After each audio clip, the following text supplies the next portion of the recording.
what I've been born with is not enough to really get me to where I want to be. And if I want to aim for the very top, then a work ethic is absolutely necessary, no matter for what field that I'm going in. Right now, I'm interested in AI, but let's say tomorrow I pick something else. Either way, I'm going to need this precise and hard work ethic so that I can get to where I want to be.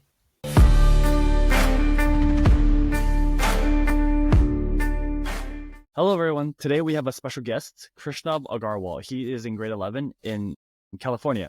And today we go into a very fun conversation.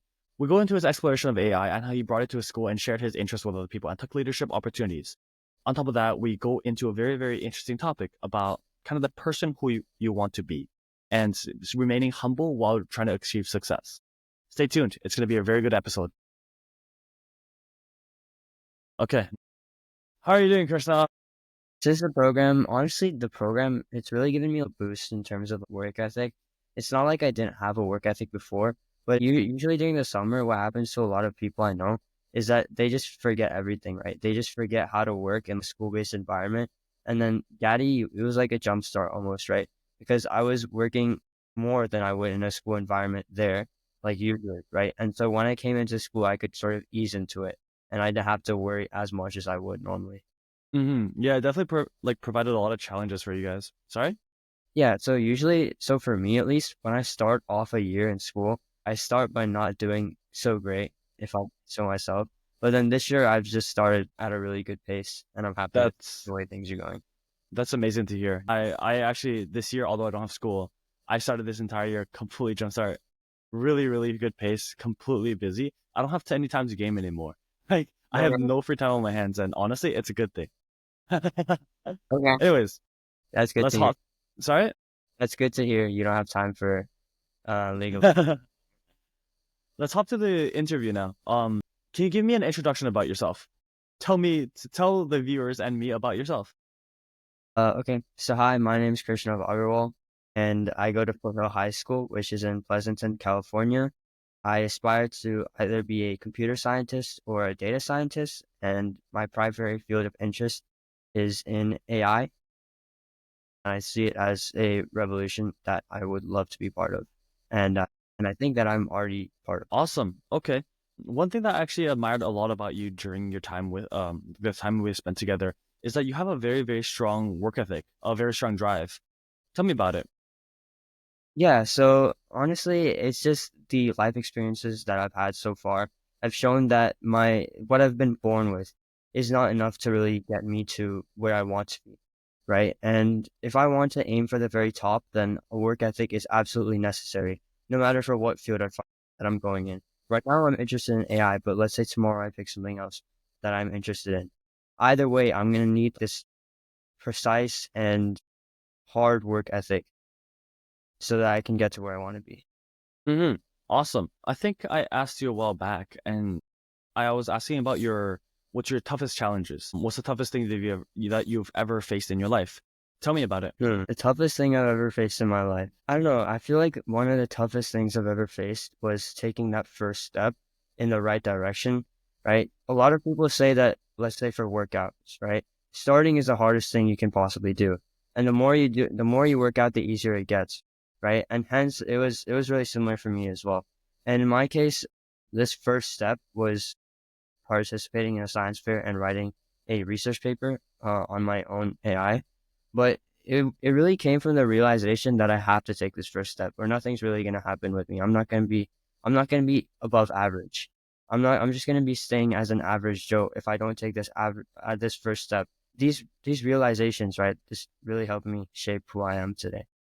It's actually an amazing thing that you mentioned the first step because it's something that I connect with a lot. One thing I also learned throughout the camp, by the way, I went to the lectures as well, so I learned a lot of things. And I'm not sure if you remember Michelle Kine, and she mentioned how you want to find as much failure as you can and you can learn as much as possible.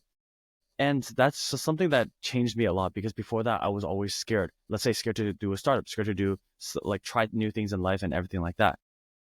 As soon as I came out of the program, I started a completely new startup and me and my friends were working on it. We're working really hard to create this game right now. And it's honestly, none of it would have ever happened without taking the first step.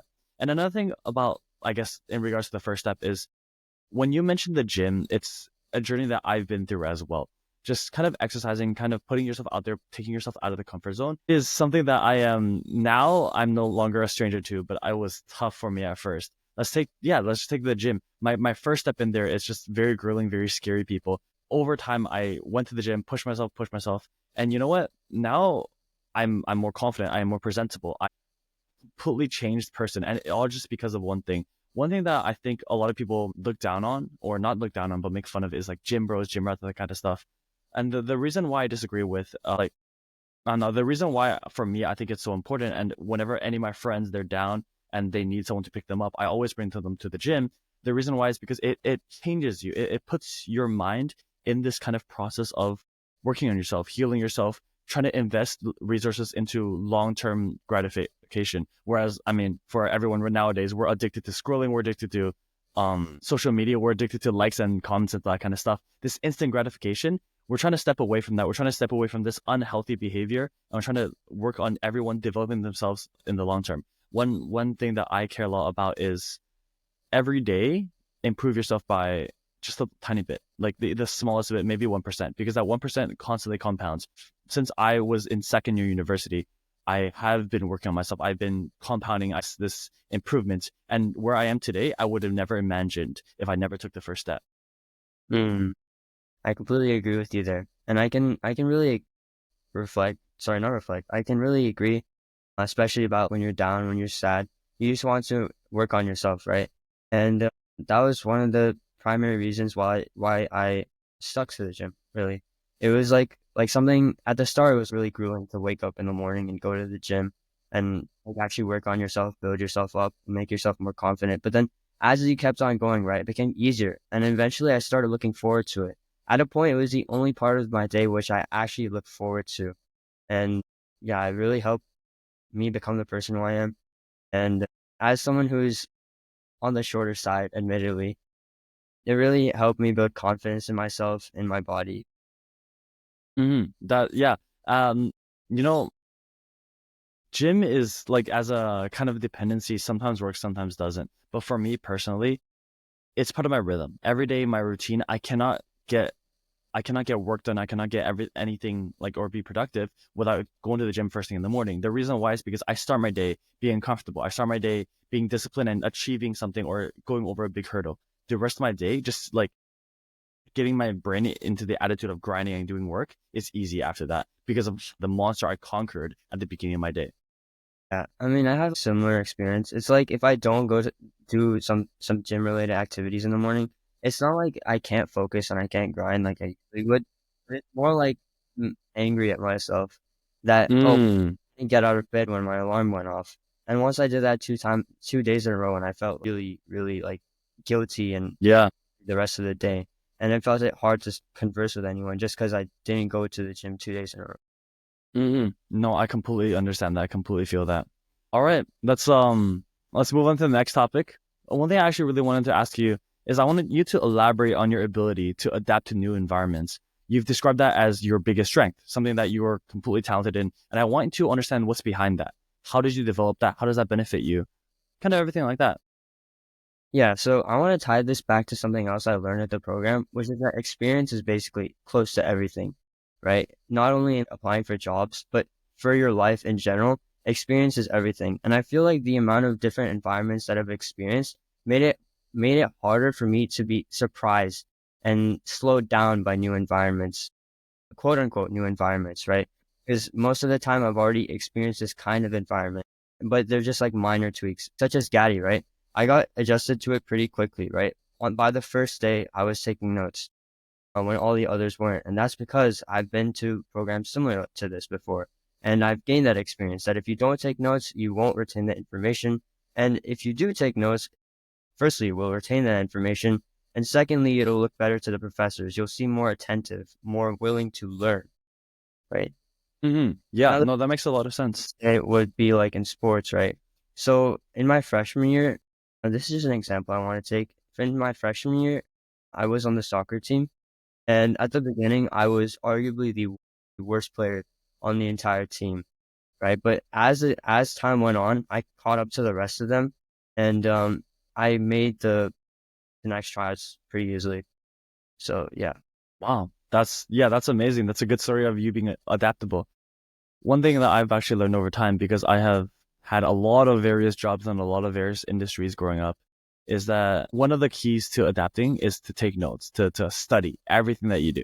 And then when you take notes, you go home and you recognize the patterns between everything. You can adapt to any new environment. You can learn anything super, super fast. I remember multiple times where an interviewer, just like on a phone call, they would be confused because I would be taking notes while talking to them. Or I'd go in for the first day training and they'd say it's casual orientation or whatever. And then I'd be just taking notes and nobody else would.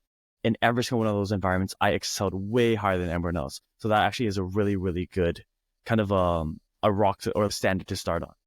Okay. So you've mentioned facing significant challenges with, let's say, failing math tests during your sophomore year. Tell me how you overcame that. Tell me how you even approached that challenge in the first place and how you actually ended up facing it. Yeah. So okay, if we think about it this way, right, in a straightforward manner, right, failing 2 math tests in a row at the start of the year can seem like a very minor roadblock, right? It's just 2 math tests, 2 pairs, right? It's whatever. It's just a school test or what. But it really showed me that it really opened my eyes. And it's part of the thing I was saying earlier. At this point in time, I was not enough. And I have to do more to get to where I want to be, right? And this is another thing that drove my work ethic during that time. That entire year, after that time, I was spending 5 to 6 hours just working and studying on each and every test that they had, especially on the midterms and finals. I would spend days on end, nights on end, just studying for this one test. Even if I already knew all the material, I would just look up more material, right? And this translates into a lot of other things that I've been doing recently, right?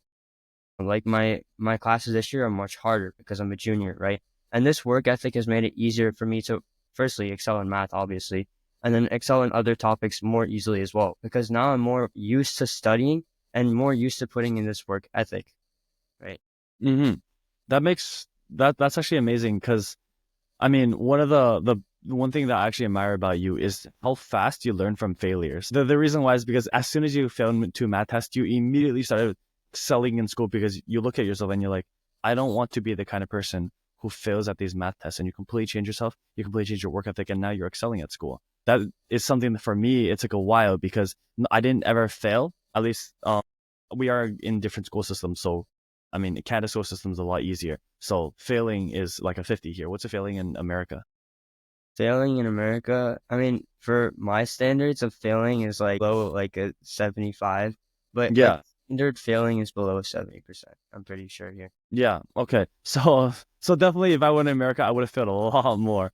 But it took me a while to get this work ethic. One thing I actually dislike about modern day education is that they are super, super, let's say, failure adverse. One of the biggest things that you can bring up is participation trophies. And the reason why is because they try to make it so that you never fail. And the problem there is that if you never fail, you'll never learn. You're actually taking these experiences or these chances for your children to improve out of their hands. I think it's something that needs to be fixed. And I think that's something I want to find a way to change about the school system. All Hmm. right. Uh, Yeah, so wait, I just want to say something quick about yeah. that. Is like since I was a kid, I've just been really competitive. I've just always Hmm. losing like a lot, and seeing myself losing, it sucks, right? But the truth was, in my life, I've had a lot of failures, which now I'm realizing is a good thing, right? Because later I will have less failures due to my failures that I'm having right now. But yeah, I mean, at this point, I feel like I'm just, like sort of what's it called, adjusted to failure. And now I don't feel too sad about failure. When I fail something, I don't immediately see it as a chance to grow because, yeah, I mean, if you fail at something, you're going to be a little bit sad, right? But in a few days, it comes to mind that, oh, I failed. What can I do to win next time, right? Hmm. Well, one way of looking at learning is when you encounter a problem or you encounter a situation and what the skill set you have is not enough. And that's where you learn. Even though some people can look at that as failure, when you actually fail, when you tell yourself, hey, I'm not enough, what can I do to be enough? That's where you learn the most. And it's something that so many people are, I guess, scared of nowadays or very adverse to nowadays. And it's something that we need to bring back because of how much, I mean, you are exhibit A, how much it's improved your life. I'm actually also a very, very competitive person as well. And it's something that I have encountered so much, so badly. I'm a person who is very high in neuroticism. For those of you out there who don't know what neuroticism is, long definition short, it's just how you encounter negative emotion. Higher neuroticism means you experience negative emotion more.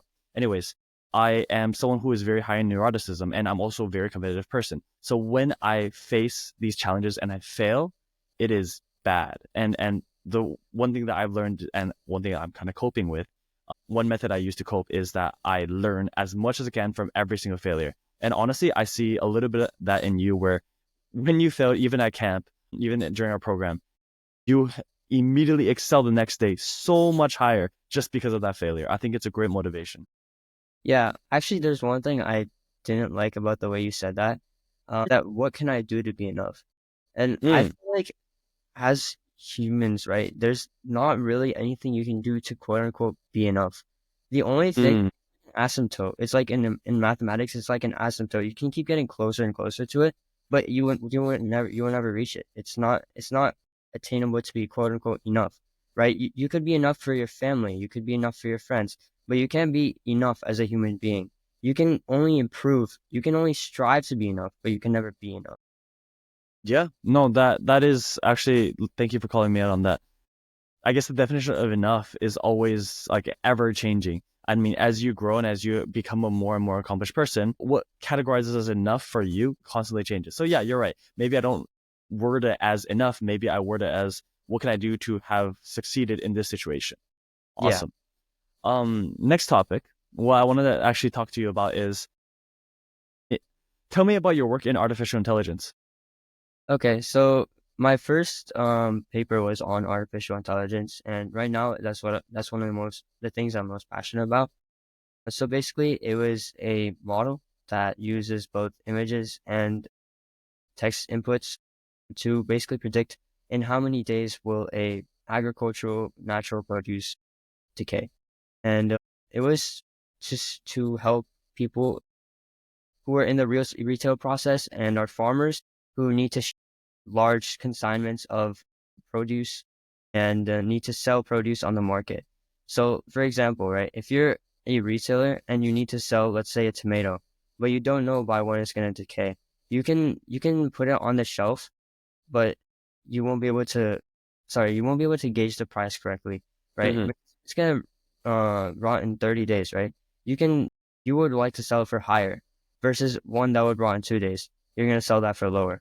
And like that, there's so many scenarios where either the prices can be changed or preventative actions can be taken to prolong the life of the produce. But I really like doing this because not only was it my first artificial intelligence project, my interest in it really went up, right? So a lot of people have like this kind of sense of confusion behind artificial intelligence. They just think it's like a person, but they never really think what's going behind it. And I was really intrigued by the mathematics going on behind it and the many different aspects in play just to run this one thing that could possibly change the world. Mm-hmm. Yeah. Wow. Talk to me about any challenges you faced while pursuing artificial intelligence or anything along those lines. So I'd say for this project specifically, and for any completely new innovations that will take place in artificial intelligence, one of the big challenges that people and innovators might face is gathering an adequate data set. So if you think of, let's say, as a human being, let's think of an AI as a student. So a human analogy for a data set would be like a worksheet, right? So if you have a longer worksheet, the smarter you're going to become, right? And the more experienced you're going to become on a specific topic because Mm-hmm. there's more you have to work with versus if you only have two problems on the data set or a quote unquote worksheet, you're not going to grow as much just from that one worksheet. And so to create a quote unquote worksheet that the AI can learn from, it's hard, especially if you're creating a completely new AI for a completely new purpose. So in my case, right, I wanted to use images, temperature, and humidity to predict this thing, but there was no data set online where that was that was already present. So I had to create one on my own with my limited resources. I didn't have any contracts with any large retailers or farmers, so I had to do it myself. And yeah, so I feel like that could be a big challenge. Wow, that's actually impressive that from scratch you created your own data set and applied it into your own AI. That is honestly very impressive work, and that's definitely something you should bring up to employers. All right. So as you said, you were the founder and the co-president of the Foothill High School Artificial Intelligence Club. What initiatives have you implemented to support your peers in their AI projects? How have you kind of sparked this interest for them? So as of now, it's our first year, but I'll tell you things that we have done so far and are planning to do. So Hmm. actually, this week we helped them create their first AI model. And the meetings before that, we've just been almost hyping them up for the many different possibilities that AI withholds. And in the future, we will partner with Irvington High School and hopefully some other high schools to create a science fair. And I think this will not only boost the interest in AI in our club, in our respective clubs at my school and Irvington High School, but I think in general, people will be more interested to go to this science fair and see what's going on with students and AI, right? And we also hopefully will get a guest speaker from AI. I have someone in mind. I've already contacted them, and so far they've said yes, but they're not 100% sure. So if we're lucky, we will get that person to come and talk to them about AI and how their unique company, which unfortunately I do not want to name right now, but Hmm. their unique company uses AI to do some pretty amazing things and bag some pretty uh, interesting investors. It's actually quite impressive that you took something, you kind of explored AI, you created your own data set, you worked on all of that. And then when you found how passionate you were, you took a leadership role and you went to your school and just kind of tried to spread the knowledge, spread the passion, and teach everyone about the things that you're passionate about. I think it's actually a very, very amazing thing that you have this natural born tendency to take these leadership roles and try to inspire everyone to do AI. Can you tell us? You mentioned to me that you have a role in Venti. Can you tell me what Venti is and what does it do? Okay, so Venti is a business that a starter of Gaddy, and a few others from the Gaddy program from my year are doing right now, are trying to make. And it's basically a business that links people together who suffer from similar problems, want to learn from each other, gain experience from each other. So, for example, we would link a college student to a high school student so that the high school student can know what they want to do so that they can get into a good college. A lot of things like that. So we want to link these people together through platforms so that they can chat and they can video call, or not video call, they can just audio call and basically learn from each other. And we plan to monetize this experience. That's what Venti is really about. It's through connecting people with like-minded interests. Wow, it's quite impressive that you're already creating a startup, and then on top of that, you're balancing academic responsibilities, excelling in school, and other extracurricular activities. Can you tell me actually how do you manage your time? How do you balance all these together? Mm. So how do I balance my time? So I just like to keep my priorities straight. So as of now, my number one priority is definitely going to be family. But after that, it's going to be something like school. And then let's say if a deadline's coming up for a specific extracurricular, then I'm going to put a second highest priority on that. If I have a standardized test like the SAT or the PSAT coming up, then I'm going to put a priority on that number two priority or number three priority. So like that, I like to list my priorities and I like to do them, sorry, based on the priority, I want to do them at a specific time. So like, let's say if I have schoolwork as my first priority, I'm going to come home from school and that's the first thing that I'm going to start doing. And then after my schoolwork, I'm going to do the second priority and so on and so on. It's actually so important that you mention your family as your first priority. Like a lot of people nowadays, they're so overwhelmed by the pursuit of success, pursuit of money, pursuit of riches, and they forget about the entire purpose of pursuing these things is family. I love that you still maintain, even though all this, even though that you're excelling and taking leadership roles, you still maintain the base where family is first and everything else is for family. I love that. Yes. Um, I want to mhm. just like tie in a quote I've heard. It's basically that some are so, some are so poor that all they have is money. Yeah, that's it. That is wow. Some are so poor that all they have is money. And you are right. There are so many people out there and they've been so engulfed by the pursuit of riches, by the pursuit of money, and they forget all this. I mean, you can see millionaires, billionaires out there, and they can flex all these material goods, but what's in their heart, what's on the inside is not balanced. It's not well. Yeah. Yeah. They're poor because all they have is money. That's amazing. So speaking of quotes, one that you've mentioned to me in the past is strength does not come from winning. How has this philosophy influenced your approaches to failures, setbacks, other kinds of things? It shows me that failures are one of the most important things to gaining experience. And gaining experience is one of the most important things to ultimately winning. So, like you were saying, let's take you as an example. Sorry to do this. So, you were saying that earlier in your life, you did not have many failures. You were just used to winning over and over and over again, and whatever you did, right? And hence, it didn't build your character, right? Like, I remember you telling me at the program, you didn't like who you were a few years ago. And now you've changed because of those failures and seeing that you are not, quote unquote, enough, right? Yeah. It's very, very scary. Especially I'm in my 20s. I'm what am I? 22 right now. It's terrifying to think that some people think that they're enough. That at this age they're happy with who they are and that they're enough. Because what happens is you stop growing. And it's something that happens so often where it's like you should never believe that you're enough. You should never believe that who you are right now is who you're gonna be for the rest of your life because it is such a big drawback. And it's a trap that so many people in their 20s fall into because they get into a job, they get into maybe a family, and they're like, this is good. This is as far as I want to develop because I have someone who loves me. I have a stable career. This is all I need in life. And it's just, in my mind, it's just such a big trap. And previous to this in high school, where I didn't fail, where all I did was succeed, it was tough because I didn't realize how unhappy I was until I failed, until I climbed my way up, and until I got to where I am now. Speaking of, I guess this, let's say, actually, I had a very fun question that I wanted to ask you. If you had a son and your son was exactly like you at your age right now, would you be proud of him? That's a tough one. It is a tough one. But I'd say if my son was exactly the way I was right now, it really depends on if, what he would think of himself. I don't know. I mean, so I feel like if he was satisfied with himself exactly the way he was now, I wouldn't be very proud of him because I would say like basically you're peaking in high school. If you're I really proud, mean, you are aren't. you satisfied with the way you are now? Not at all. I don't even think Mm.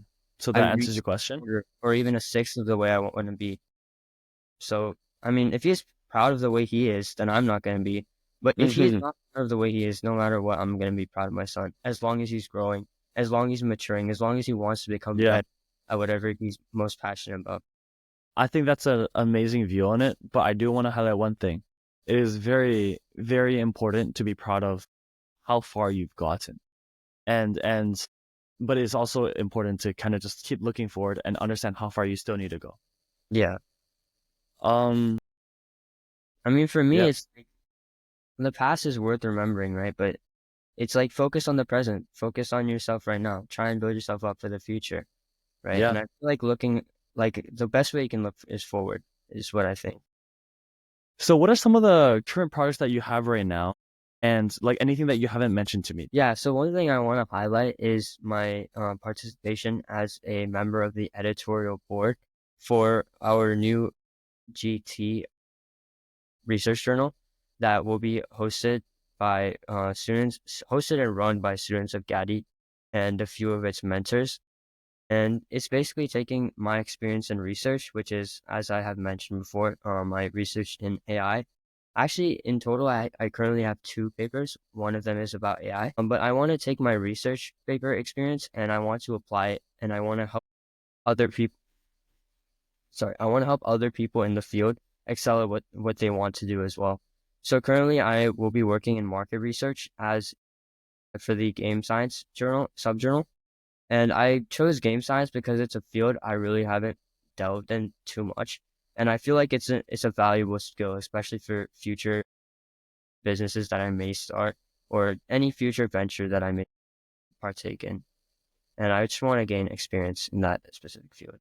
Wow, that's another, I guess, another example where you took something that you're passionate about and you decided to take a leadership role to mentor others and help others. That is a very, very good testament of your character as a person who is striving to become a leader.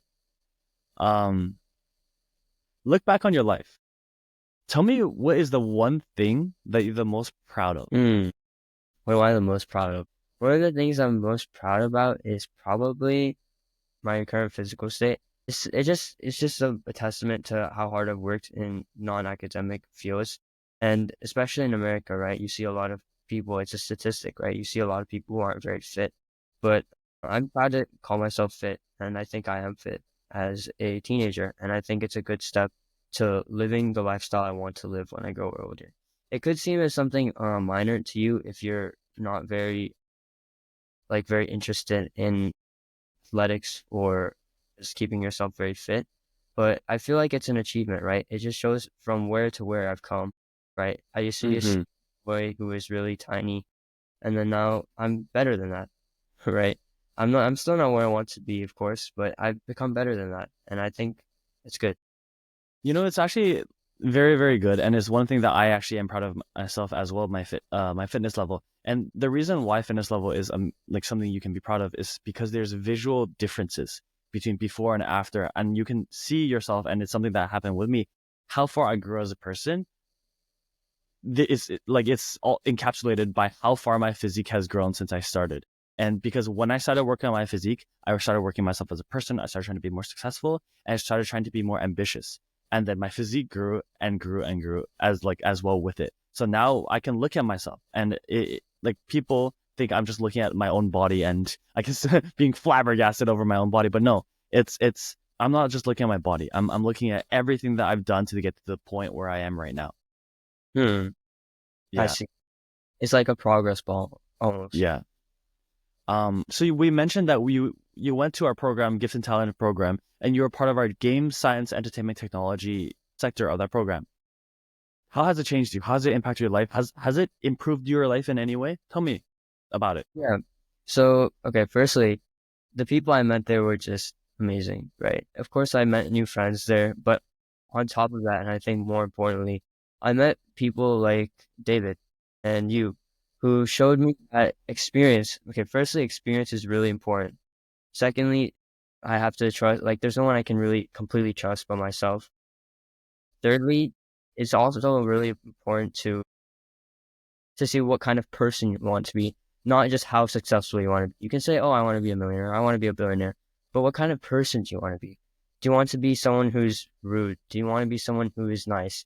What kind of person do you want to be? And these new people that I've met, right, especially you showed me that drive, that faith is more important than I previously acknowledged it to be. And someone can change, someone can truly change. I used to believe that people were at heart are always the same, but especially after meeting you, right? I realized that people change in positive ways. Mm-hmm. It's it's so important that while you pursue your journey, while you pursue everything that you're trying to pursue, your morality and your sense of self stays intact. That while you try to be successful, you still care about your family. You still care about being a good person. You still care about influencing everyone in a good way. One thing that I asked you in the camp, and for every single one of our viewers or listeners out there, I want you to think about is what kind of influence do you want to have on people? Whether, like, no matter what age you are, no matter what demographic you are, it's a very important thing to think about. And the reason why is because this is something that most people don't think about nowadays. This is something that is important to think about because it really lets you look in the mirror and be honest with yourself. So take this away. What kind of influence do you want to have on other people? Honestly, I want to be an inspiration. Uh, that's probably my top priority. But then on top of that, I want to be someone who's charitable, someone generous. I want to be a kind person, not a nice person. I want to be a kind person Mm. to help those in need. It's super important to emphasize the difference between niceness and kindness. And the reason why is because being nice, you can be stepped on. But I'd say being kind is a more strict definition. It's someone who, at least in my mind, and I hope in your mind as well, tell me if you disagree, that you are someone that won't be stepped on. You still treat other people with respect, kindness, everything, but you are still able to be reckoned with if your niceness is or your kindness is stepped on. One thing that I've learned recently is I'm very happy about me working on my physique, me like trying to become a dangerous or capable person. One thing is that it's important to be capable. It's important to be able to hurt others. although you shouldn't hurt others, it's important to be able, because you have to protect the ones you love. You have to protect the ones around you. And I mean, even in the business world or the overall world, if you are a dangerous person, if you are a capable person, people will respect you a lot. One scenario that I've interacted with recently is that I was on the way home and there was this homeless person and he was just screaming at people. And everyone was either running away from him or like avoiding him. And this could have been my ego. It could have been just the fact that I was with my friend or I finished a gym session. But I walked up to him and I talked to him and I had a good conversation with him. And by the end, I mean, he just wasn't screaming at people anymore. He wasn't harassing people. I got him food. We got a chat. And this is something that I think came from my capability, and including my kindness. It's that most people, they would be afraid of him as a threat. And when I no longer see him as a threat, when I see him as someone in need, I can be kind and I can show my kindness. I think it's good that you bring that up. Just curious, what did you tell the homeless person to make him stop? Sorry? How did you converse with that homeless person, and what do you think made him stop? I don't exactly remember the details because I think it was definitely over 2-3 months ago. But it was that someone finally saw him. If you give the expectation to someone that you see them as crazy, they're always gonna be crazy. This is something I mentioned in my last podcast, is that when we talked about gaming, we talked about the previous generation, and it's a myth that parents thought kids who game a lot are more violent. And it isn't that they're more violent, it's that when they're exposed to the statistic, when they're expected to be violent, they will be more violent. And this is the thing about these people as well. No, people in general. If you give them an expectation, if you set them up to fail, they will fail. If you set them up to succeed, they will succeed. If I show him that I see him as a person, he will be a human being and he will find a way to communicate and empathize with me. But other people, they see him, they run away, and then he just starts screaming because no one sees him. Everyone just sees him in the negative light. I think a lot of times, and this can be in any scenario, if you show people that you see them, if you show people that you see the goodness or the kindness in them or the capability of them, they will try to succeed. They will live up to expectations, or at least they will try to, because I feel like that is something that the majority of humans in normal situations are inclined to do. So it's just the way that you give attention to people is what I think it's the way that I approach people. And it's something I'm learning, definitely learning. It's completely based off of when I was a kid. This is something that sticks with me to this day. I remember my mom was home and my dad was at work. And then we start hearing rustling in my garage. And then my mom immediately calls my dad, is like, yo, what's happening? My dad comes home and he sees this. By the way, it's like freezing winter, but he sees like this guy shirtless. He's obviously like high out of his mind. And what happens is, instead of my dad like fighting him or kicking him out, my dad gives him the coat off his back. He buys him something to eat, has a conversation with him outside of the house, away from us. And it's like, and they gave him all the money out of his wallet. And since that day, I've always thought about what kind of person I want to be. My dad had the capability to kick him out there, had the capability to do anything he want, call the police, anything. But instead, he decided to show this person kindness. I think that's the importance of being strong, being capable, being competent, is that you can show people kindness in situations where most people can't. That's fair. I like the way your dad handled that situation. Yeah, he's an inspiration. He's someone I really, really look up to. That's good to hear, actually. Your parents, at least one of your parents, I feel like it's important to look up to your parents. Every person looks up to their parents, right? That's why it's important for parents to be good, for them to have good parenting, for them to give their kids good values, right? Because if you grow up with parents who are drug addicts, who are addicted to alcohol, right? Chances are you're not going to be a great person when you grow up. I mean, as a young person who is extremely easily influenced, you're not gonna look at that person immediately and say, "Wow, what a terrible person I'm looking up to," right? You're gonna say, oh, "This is my parents. I should look up to them. I should be them," right? And that's why it's so important that I think that you have a father who inspires you to be a better person, who you look up to, right? Because it gives you these morals and values that will be there for your entire life. Yeah, honestly, it's so important that you bring up the significance of parents in children's lives. Talk to me about your parents. Tell me about your parents.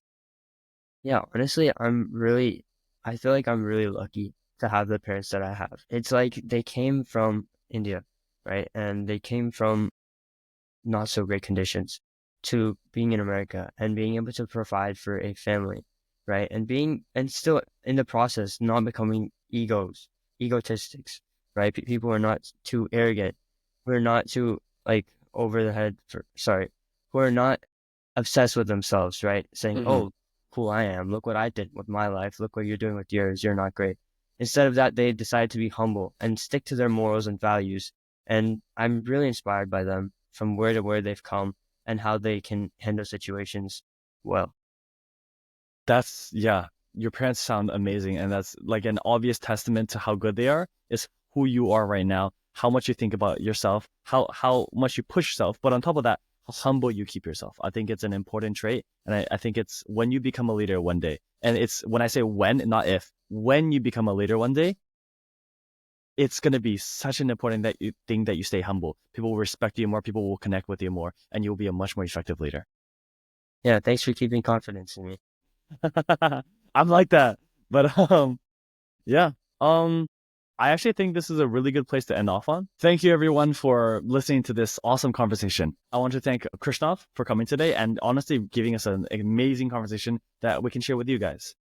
And as I leave today, as I end this episode, I want you all to think, what kind of influence do you want to have on other people? And if it isn't what the influence that you have right now, work up to it. Anyways, see you around.